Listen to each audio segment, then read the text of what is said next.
Daily Trust News Center. This is the News Hour.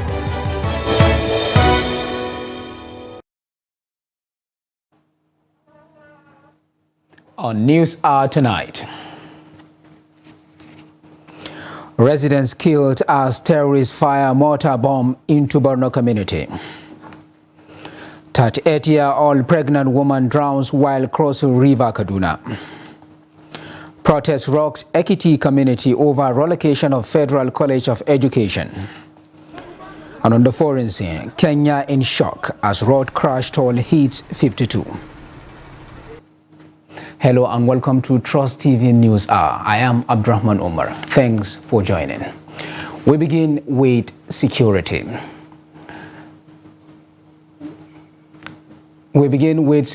At least 6 people, including women, were killed and many sustained injuries when insurgents fired a mortar bomb into Dambuwa town in Borno State. It was learned that the outlawed group came at exactly 10:30 p.m. to Waluri Bridge in Dambuwa town and attacked a civilian GTF location, seriously injuring 2 of its members. According to a security source, the attackers fired a mortar bomb into the town when they could not gain access to enter the town. Commenting on the incident, a top member of the civilian GTF said their members resisted the attackers when they could not gain entry into the town. Observers say Dambuwa, which has a garrison of the Nigerian army, has not experienced this kind of attack in the last 2 years. Our reporter in Borno State, Bitrus Kurizi, is joining us live via phone call to give an update. Hello, Bitrus, can you hear me? Yes, I can hear you. All right, thank you for joining us. Yes, sir. After the terrorists had fired that mortar bomb into Dambuwa town in Borno State that resulted in the death of at least these 6 people with many injured, what was the government's response to the attack? Okay, at the moment, the state government has not yet responded to over the attack because when I spoke to the police public relations officer, he said that the attack is confirmed. It happened, but that they are yet to receive details of the incident because somehow it's sketchy. Some are saying it's a landmine. Some are saying that it's an attack. So the police are saying that truly it happened, but they are yet to receive full details of what happened. And then I believe the state government have put measures because we are trying to reach out to the state government officials, but it has not been reachable due to network problems. So so far now is it is confirmed that the incident happened. All right. According to reports, Dambuwa town has not experienced any of such attack in the last 2 years because of the incident.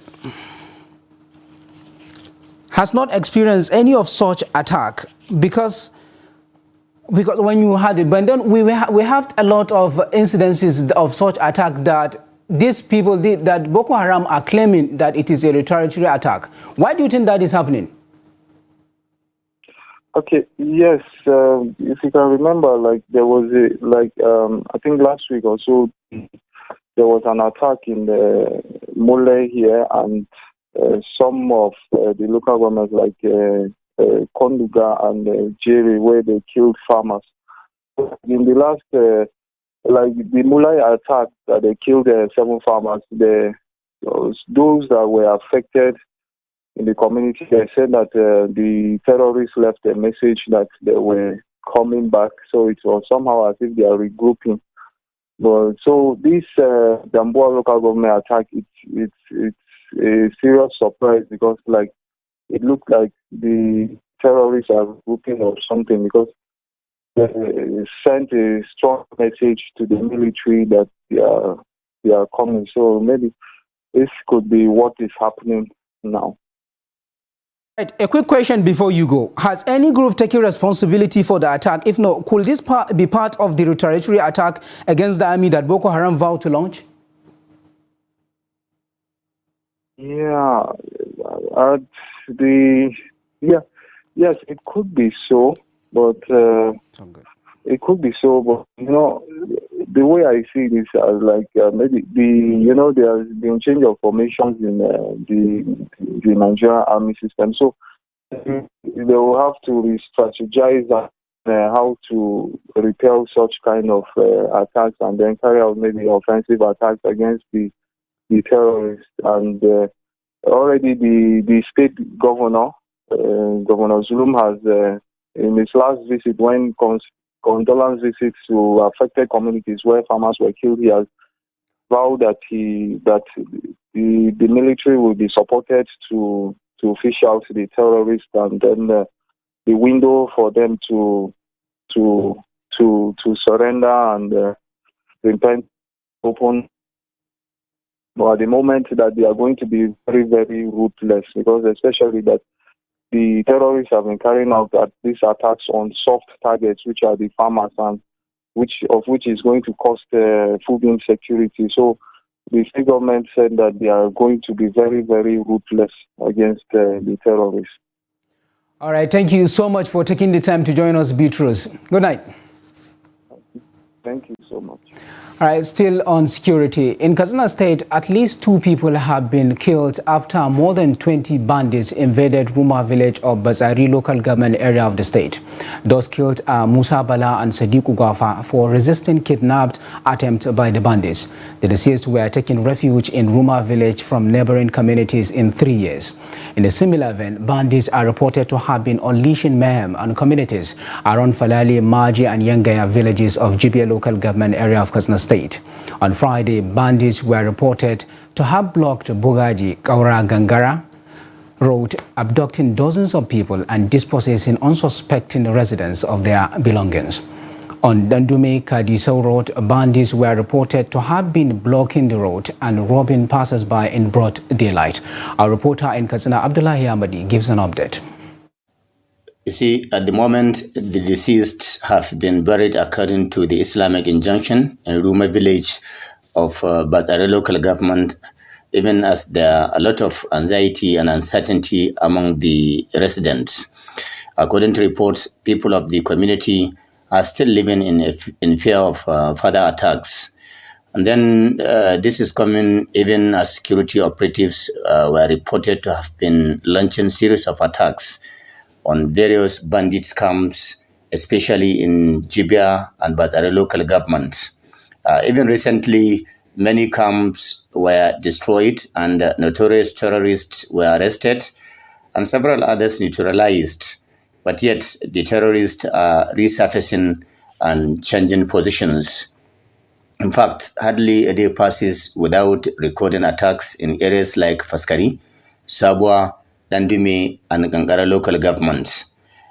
In a similar vein, Katsina residents are worried about the increasing disappearance of people in recent weeks.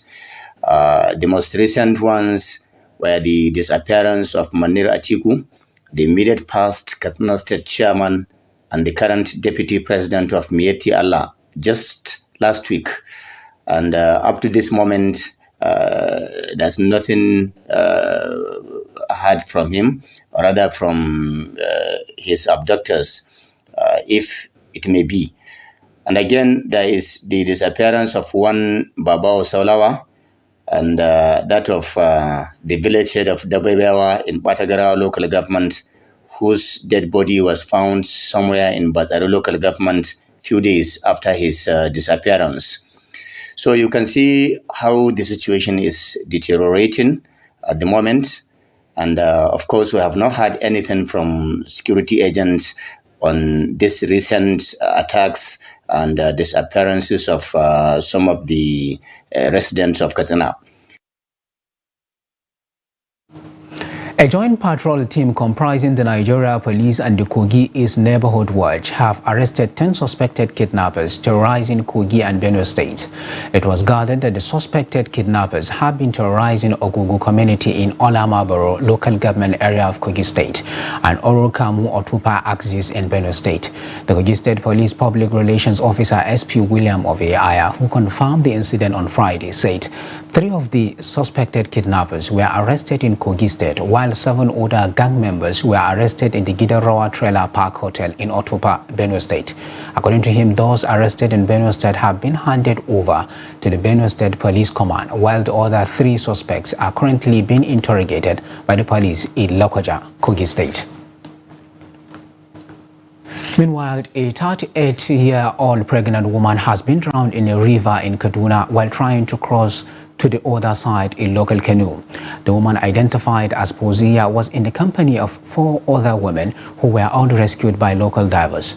Trustee Bisbella Musa visited the residence of the deceased at Mokolaha in Kogi in Igabi local government area of Kaduna State, from where he sent in this report.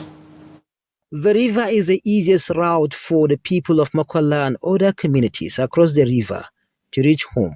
While crossing the river, the canoe capsized with 4 persons, including women, who were rescued by local divers, who unfortunately were not able to rescue Faiza. It happened when she went to Kawa Market on Tuesday and she had to cross the river. She bought goods, and while coming back home on the canoe capsized and she died.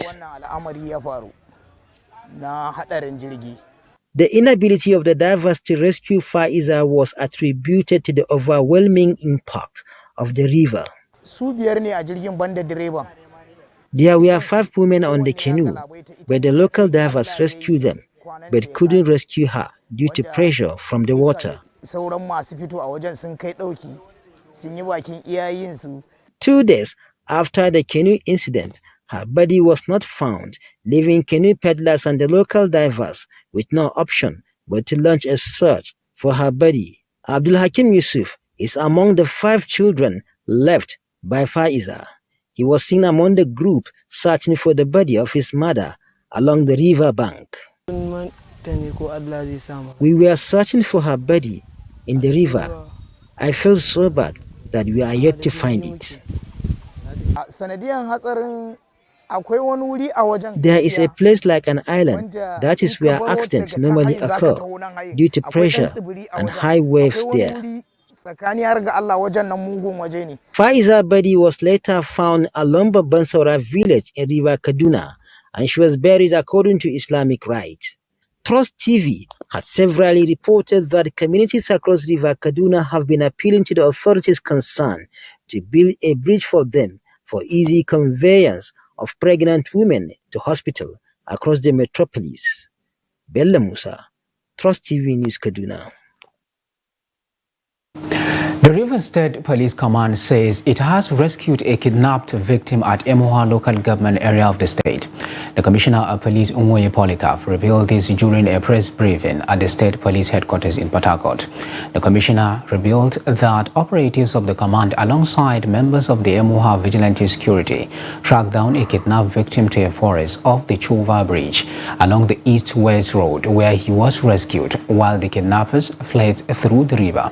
The rescued victim stated that the kidnap occurred on the 26th June along Salvation Ministry Road, adding that a black-colored Lexus Jeep was also snatched by the abductors.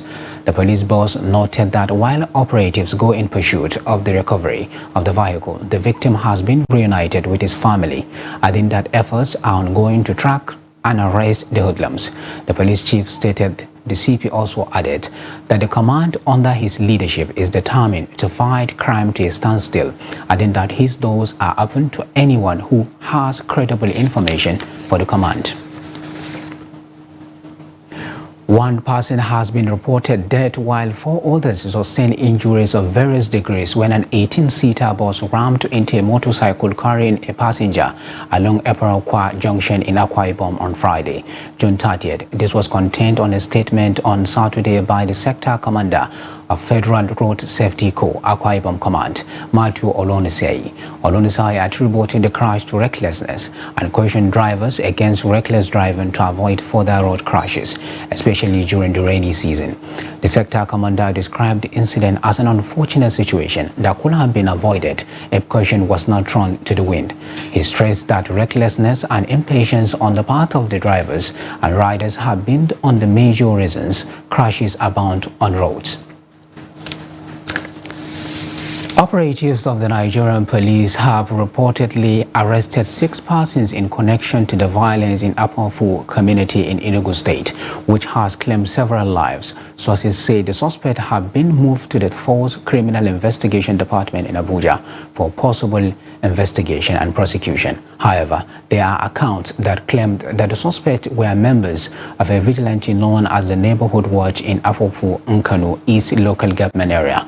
Indigents of the community, namely Ikechukwu Oduaze and Felix Ani, had on May 13th claimed that several indigents have been killed, houses burnt, while some residents have fled the town and taken refuge in neighboring communities and the Enugu metropolis. Following the crisis in the ancient community, which harbors the Ovu Lake, had lingered for over 35 years over a land dispute among 2 main families of Omu Anibiovo Oyode Afofu and Omo Ani Oyode Afofu, resulting in invasion by bandits.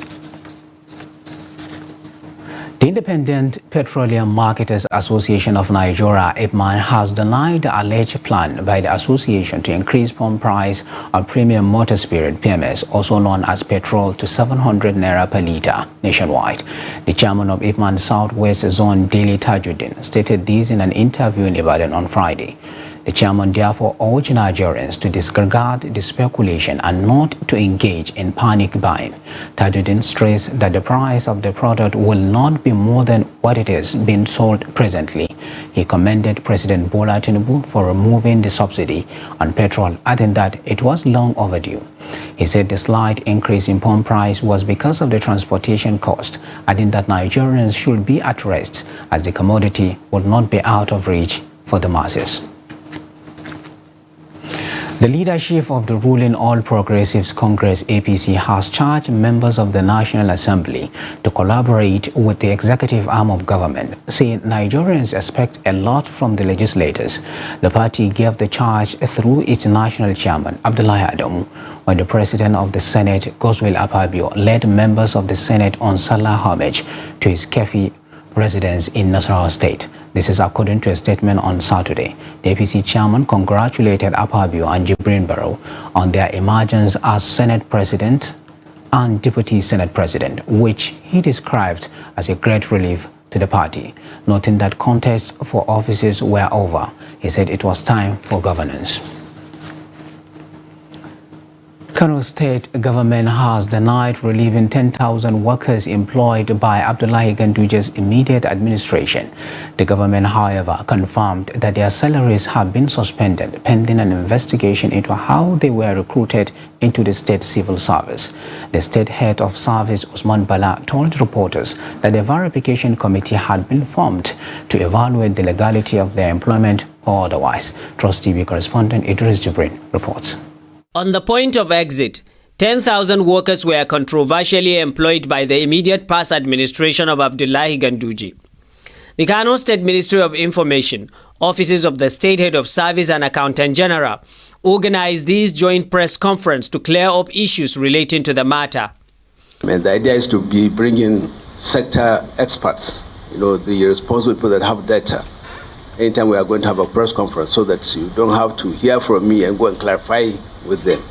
Usman Bala, under whose supervision the employees were confirmed, is still the state head of service.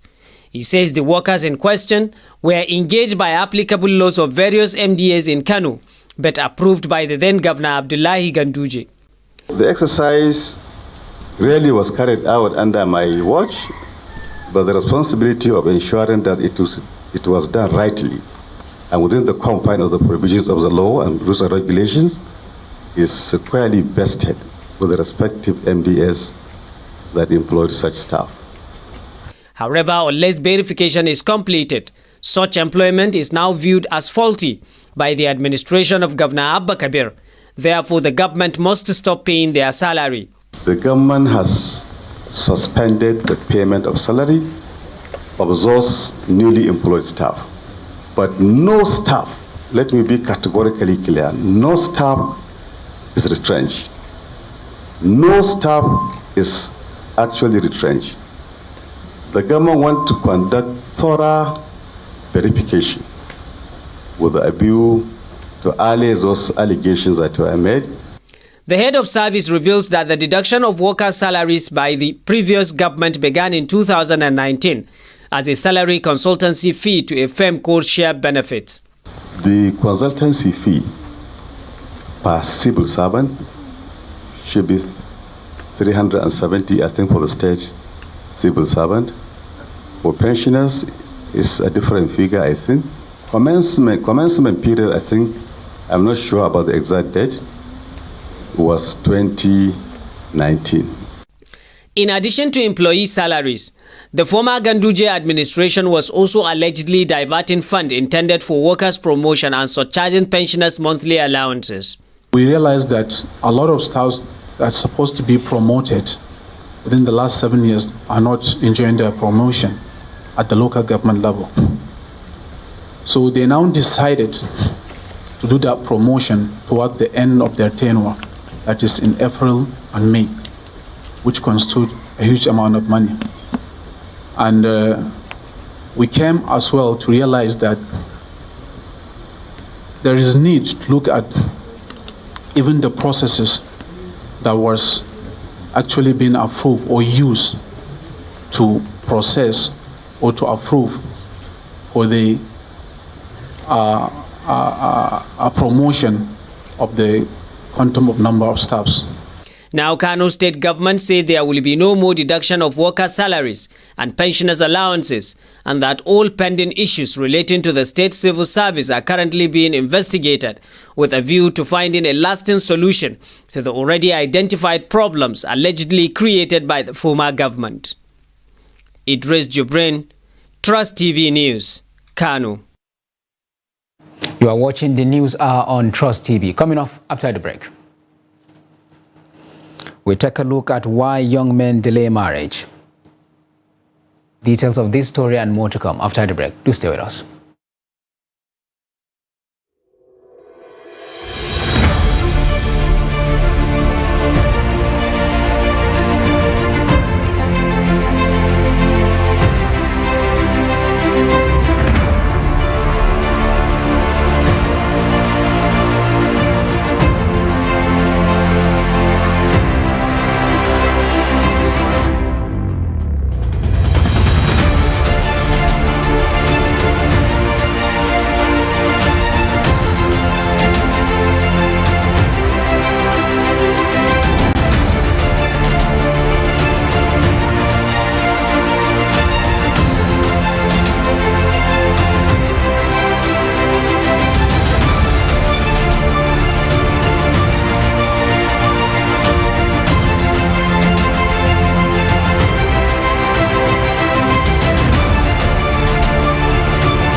Keep a date with Housing Development Program 6 p.m. every Sunday on Trust TV.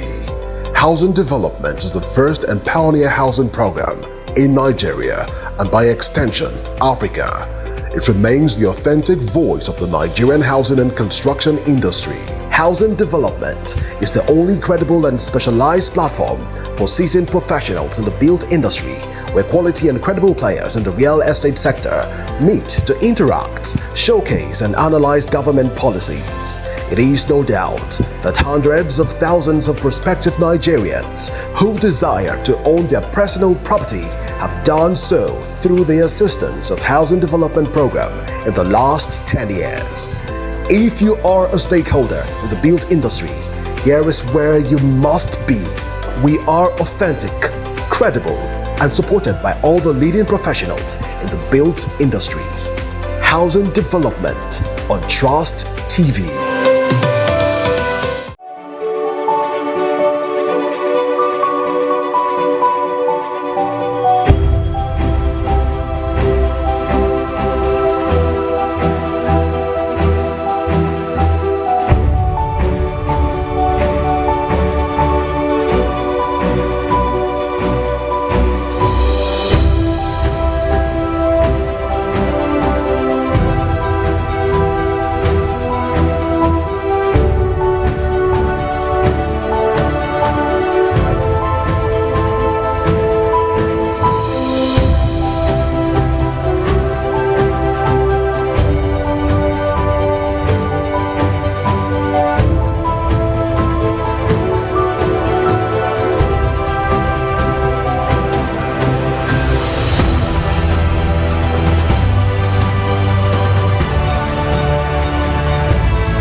Welcome back. If you are just joining us, this is the News Hour on Trust TV. Here's a recap of some of our top stories.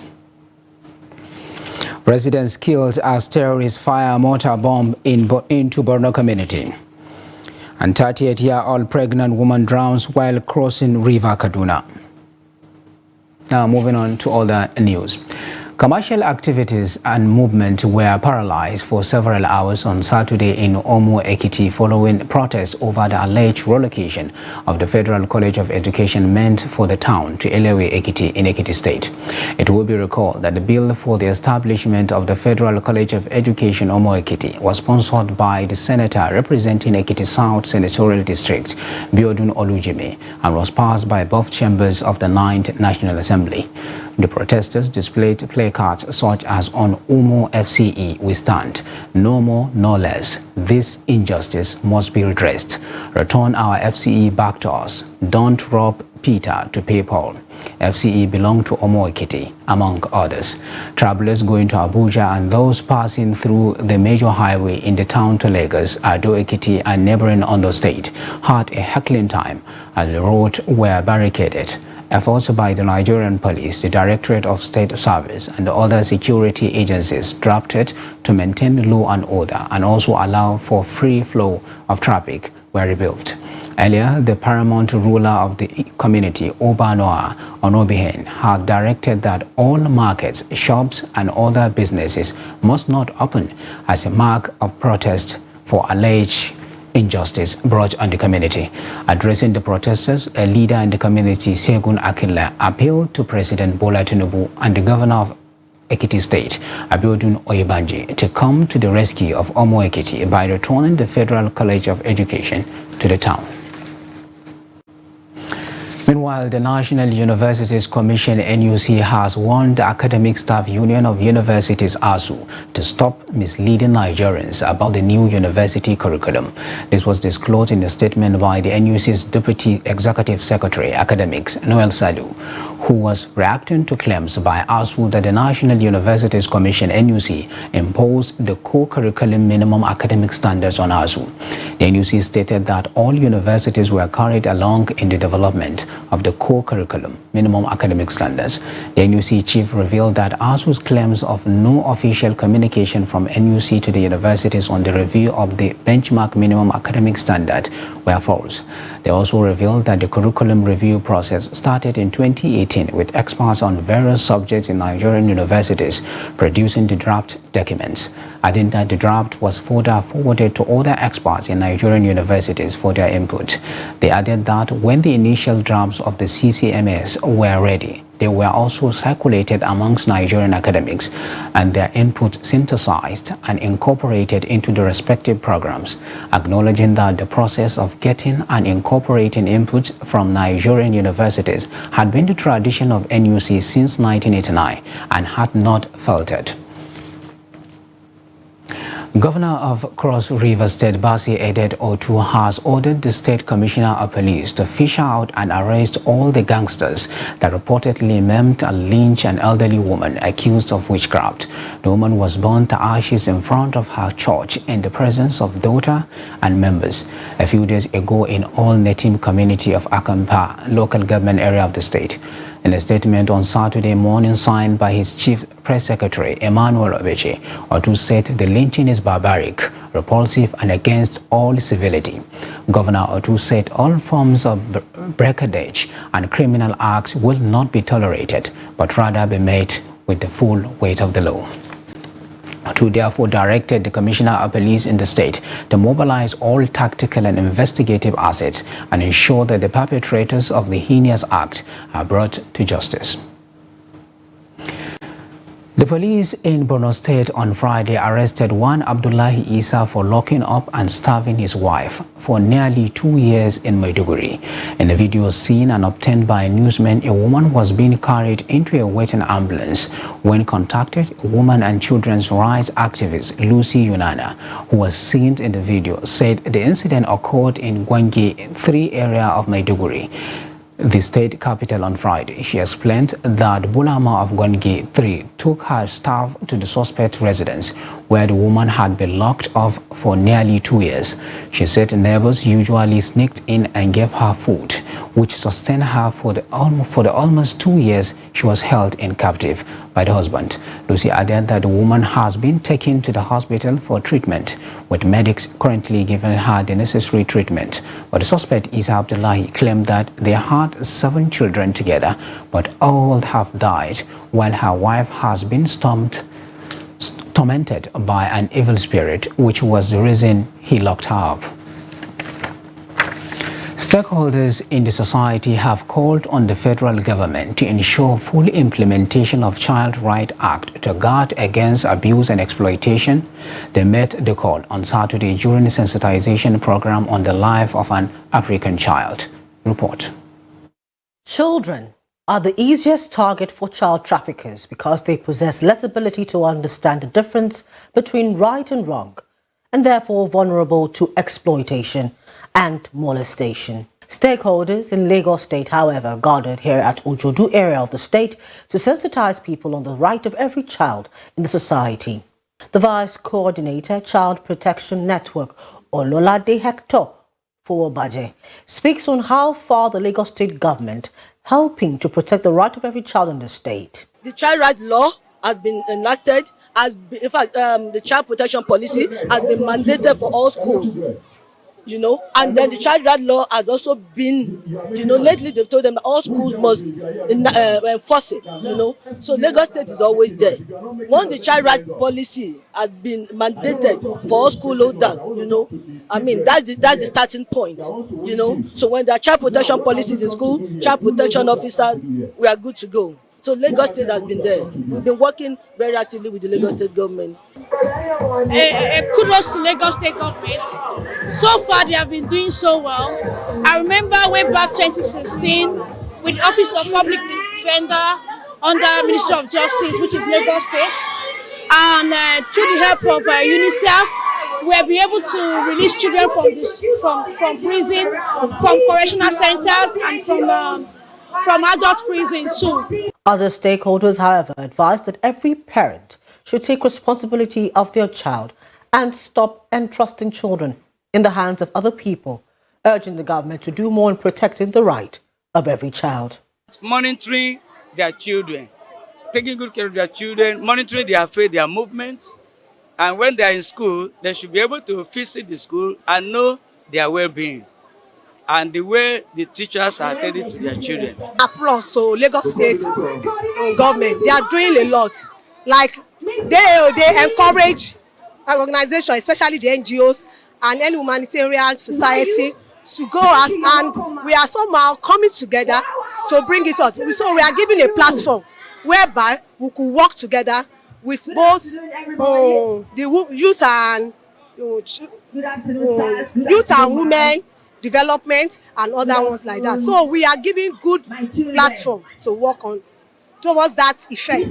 Society that can be free from rape and any other assault of children, women and adults, so that children and everyone can live a life with a secured well-being. The consensus here is that when a child is taken away or forced into work as houseboy or girl, used for sex or even sold to other places, it means that such child has been abused and exploited. The law should take its natural course. The Nigerian Meteorological Agency NIMET has predicted cloudiness and sunshine from Saturday to Monday across the nation. The NIMET's weather outlook released on Friday in Abuja anticipates a cloudy atmosphere on Saturday with intervals of sunshine over the northern region. The agency forecast chances of morning thunderstorms over parts of Borno, Yobe, Gombe, Jigawa, Bauchi, Adamawa and Taraba states. According to it, cloudy atmosphere is anticipated over parts of the inland states of the south and the coastal cities in the morning, with prospects of rain over parts of Oyo, Osun, Ondo, Ogun, Edo, Lagos, Delta and Bayelsa states. NIMET envisages thunderstorms with intermittent rains over parts of Ondo, Oyo, Enugu, Lagos, Imo, Abia, Ebonyi, Edo, Delta, Rivers, Bayelsa, Akwa Ibom and Cross River states later in the day. The agency advised disaster risk managers, agencies and individuals to be proactive to avert loss of lives and property during rainy season. The Emir of Gombe, Abubakar Shehu Abubakar, has led hundreds of horse riders to pay a Salah homage to the State Governor Muhammad Inua Yahaya at the Government House. The Emir's visit to the Government House is a tradition that has been upheld for decades to strengthen relationships between state governments and traditional institutions. Ibrahim Ismail reports. These horse riders dressed in a special northern regalia depict the cultural heritage of the people of Gombe, led by the Emir, Abubakar Shehu Abubakar III. They converged on the Gombe State Government House to deliver Salah greetings to the State Governor Inua Yahaya, who also holds the title of Damajan Gombe. The Emir of Gombe, who is determined to preserve the cultural heritage of the emirate, urged the people to support government's development agenda. This is what we have been doing now. You know, in the last 2 weeks, we called bikers from all over part of Africa to come and celebrate Greek company between horses and bikers. So this is what we have been doing to modernize, you know, the Dawa and the institution. Thank you so much. Governor Inua said Gombe has a unique style of celebrating the Salah, and the Emir's visit will strengthen relationship with the traditional institution. The Emir is here and all other traditional title holders are here in solidarity with the government and with the entire people of the state. We thank God that we saw the Eid al-Adha, the Eid of sacrifice, that is well celebrated, and we pray that God Almighty will stabilize this country and give the leadership, the wisdom and the determination to deliver on the needs of the people, as Nigeria is going through very hard times and very, very tumultuous times. Paying homage to the Government House, I think, if I can remember very well, started with the coming of the colonial masters. During the colonial period, the government tries to keep a tap on the people, especially on the traditional institutions. They try to ensure that they gauge the pulse of the community by requesting or urging the traditional institution to mobilize the people in order to pay homage to the government. Emir of Gombe's visit to the government house marks the end of activities officially lined up to celebrate the 2023 Eid al-Adha festival in the Emirate. Ibrahim Ismail, Trust TV News, Gombe. With the 2023 Eid al-Kabir celebration over, Muslims and non-Muslims say they have several takeaways and lessons from the festivities. Among the takeaways is the hospitality of Katsina residents to non-indigens within their localities. Abdullahi Ahmadi in this report speaks with some non-indigent residents in Katsina who witnessed the celebration. His report.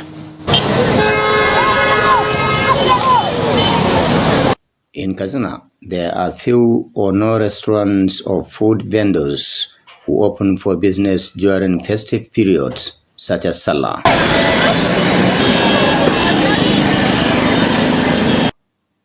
Non-indigents who rely heavily on restaurants for their meals have no cause to worry, as the hospitality known for Katsina people knows no bound.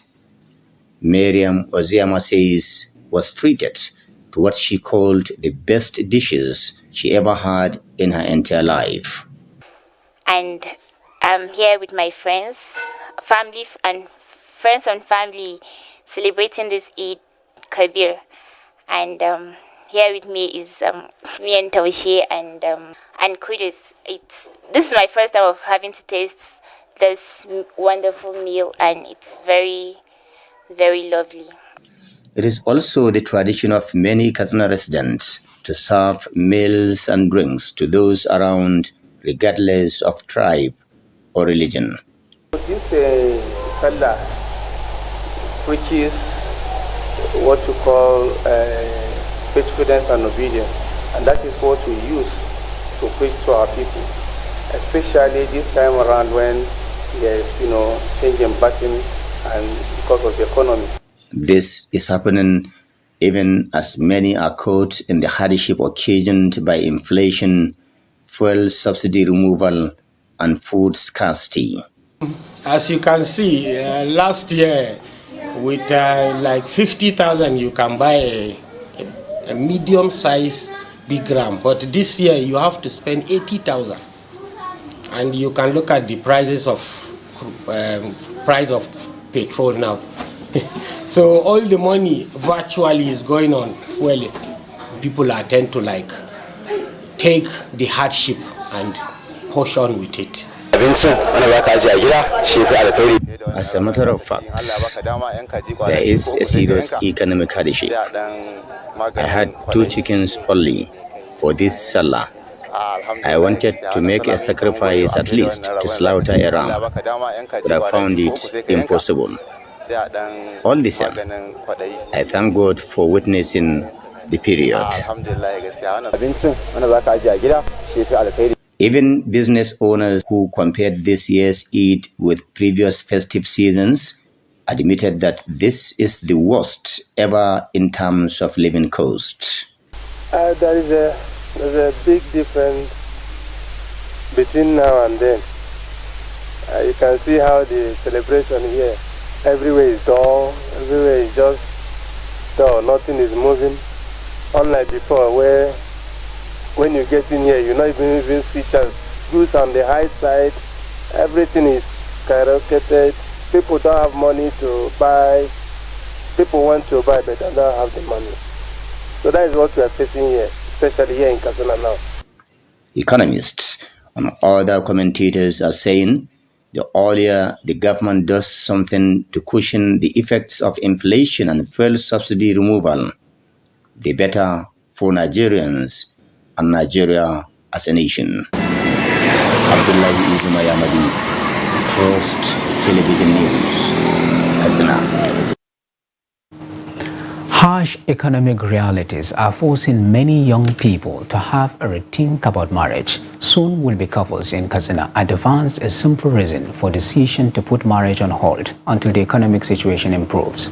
Abdullahi Ahmadi speaks to some unmarried youth on what they think about marriage and why the delay at all. His report.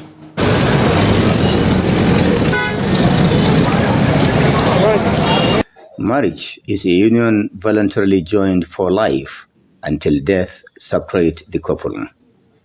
In northern Nigeria, females are married off at the age of 18 and above, and between the ages of 25 and 30 in the case of males, depending on income or social status. However, the situation seems to be changing largely due to economic and traditional factors. In fact, there seems to be a lot more to it than what one can just imagine. The reason why youth are delayed in having marriage might not be unconnected with the current economic situation. This is the biggest reason. Most of the youth are not unemployed, so that's why they didn't get married early. Some blamed the situation of not getting married to some cultural disparity between families and communities. Number one thing that family consider now is what highestly leads to the problem of late marriage concerning the situation we are in now. The first factor they look into is how is this person financially stable, meaning they are looking into the financial strength of a person, especially the man that will want to marry a girl, not the moral strength. What we know in the olden days or in previous time is moral strength. Marriage is a matter of time. No matter how, whether you are ready or not, if time comes, you will do it. Commentators believed the situation will get worse and portends dangers to cultural and religious values if nothing is done to address inflation and economic inequality. I'm yet to marry due to economic hardship being experienced in the country, and also marriage in this moment is too expensive. Many are of the belief that to checkmate cases of rape and unwanted pregnancies among young boys and girls, government and other stakeholders must find immediate solution to address issues raised by the respondents. Abdullahi Ismail Ahmadi, Trust Television News, Kazana.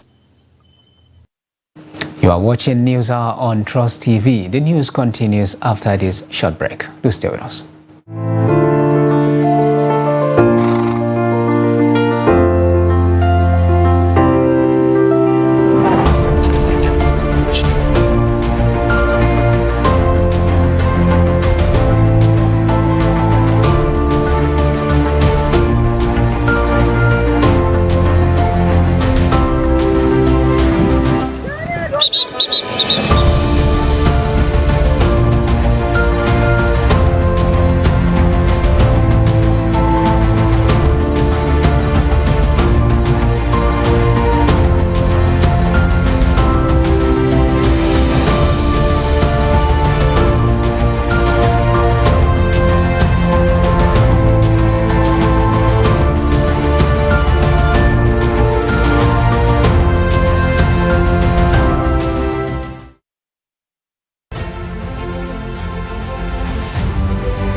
Welcome back, and now let's join Chiamaka Nwafo for Business News Update.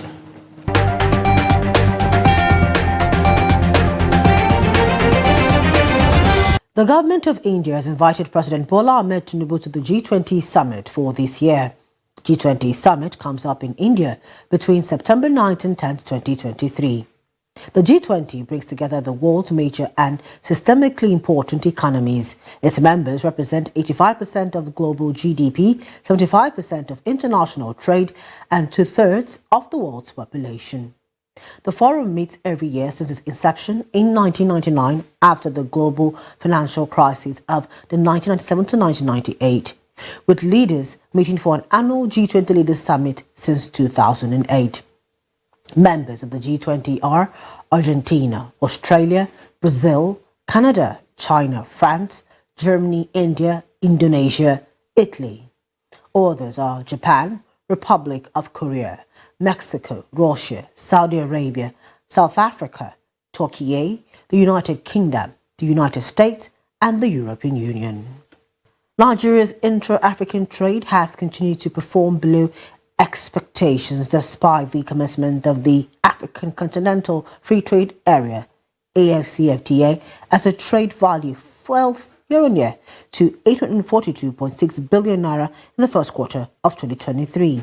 The figure is 11.95% down from 956.93 billion naira in quarter one of 2022. According to the International Monetary Fund, IMF, the AfCFTA is projected to boost trade within the region by 52.3% by 2025. However, more than 3 years after the AfCFTA kickoff, Nigeria's trade value with other African countries in relation to its total foreign trade remain low. The National Bureau of Statistics (NBS) report on the foreign trade in goods statistics for quarter one 2023 showed that at 842.6 billion naira, Nigeria intra-African trade represented just 6.99% of its total foreign trade, which was 12.047 trillion naira in quarter one of 2023. On a quarter-on-quarter basis, Nigeria's trade value with other African countries also declined by 24.87% to 842.6 billion naira in quarter one 2023 from 1.122 trillion naira in quarter four of 2022.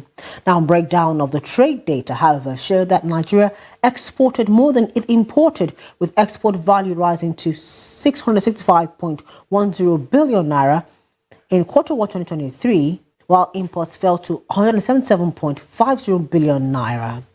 Finally, the market opened for 3 trading days this week as the federal government of Nigeria declared Wednesday, June 28 and Thursday, 29th, 2023 as public holidays to commemorate Eid al-Kabir celebration. A total turnover of 2.314 billion shares, worth 41.547 billion naira in 28,095 deals was traded this week by investors on the floor of the exchange. The financial services industry measured by volume-led activity chart with 1.715 billion shares valued at 24.652 billion naira traded in 14,227 deals.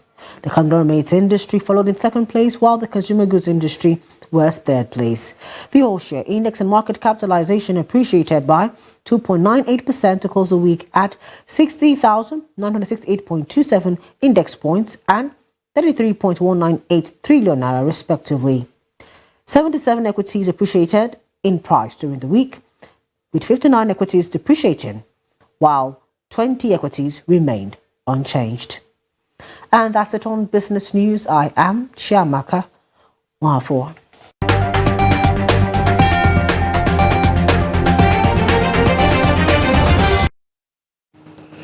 The presidency says President Bola Ahmed Tinubu recognizes that Nigeria is being looked upon for leadership and is prepared to step up to the challenge.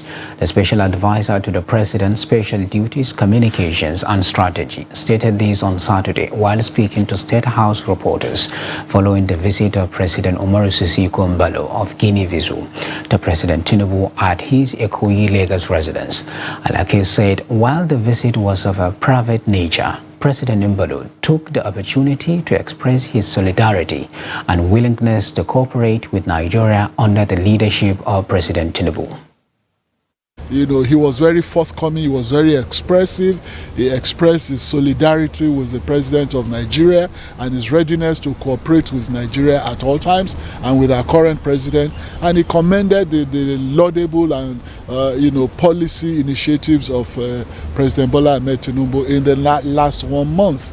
And he said that everybody in the world, in the international community, have been commending his giant strides. So he came to pay his solidarity and to pay courtesy call, as it were, and to bond with him as a brother African head of state in the first instance, and in particular as a brother West African ECOWAS head of state.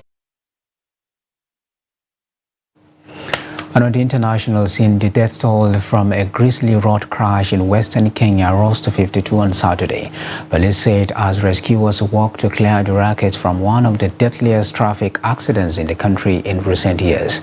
A truck carrying a shipping container veered out of control and plugged into multiple vehicles and people thronging a busy road junction on Friday evening, plunging the nation into shock and mourning. The disaster occurred at Londiana Junction on a busy highway between the lakeside town of Nakuru and Kericho, an area known for its flush tea plantations. Transport Minister Kipchumba Murkomen told reporters during a visit to the site that new safety measures will be introduced after what he described as a terrible and painful tragedy. Rift Valley Regional Commissioner Abdi Hassan said earlier that rescuers had resumed a search for victims believed to be trapped under the wreckage, but it was not known if the updated toll included bodies recovered from the site.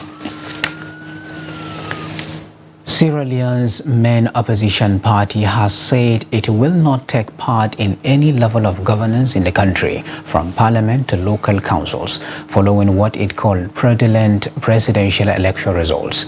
President Julius Maada Bio was re-elected for a second term in the first round of voting with 56.17% of the ballot, according to results released by the Electoral Commission on Tuesday, which had been contested by the opposition and local organizations. International observers noted the statistical inconsistencies between the partial results and the final results and condemned the lack of transparency in the ballot count, while calling for peaceful dialogue to resolve differences. The opposition All People's Congress APC, whose leader Samara Kamara came in second with 41.16% of the vote, said late Friday that it will not tolerate injustice, tyranny and usurpation of power in Sierra Leone. It issued a series of demands, including the resignation of the electoral commissioners, accusing them of bias and failure to conduct their duties impartially. The party also called for an election rerun within 6 months, saying the vote must be overseen by credible individuals and institutions who will ensure a fair and transparency process.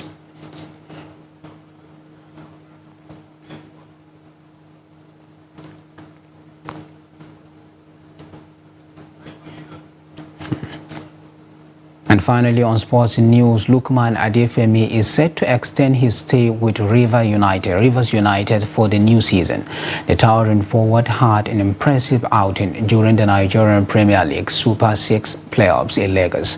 Adefemi was reported to be on the radar of Remo Stars to boost their attack for the CAF Champions League next season. Coach Stanley Eguma will be counting on the service of Captain Nyema Mwagwa and Lukman Adefemi for their new campaign. Adefemi netted once in the NPL Super 6 playoffs last month in Lagos. Rivers United will feature in the CAF Confederation Cup next season. And with that, we have come to the end of the Trust TV's News Hour. Do not forget to follow us across all our media platforms and our YouTube live stream. I am Abdurrahman Umar. Thanks for watching and bye for now.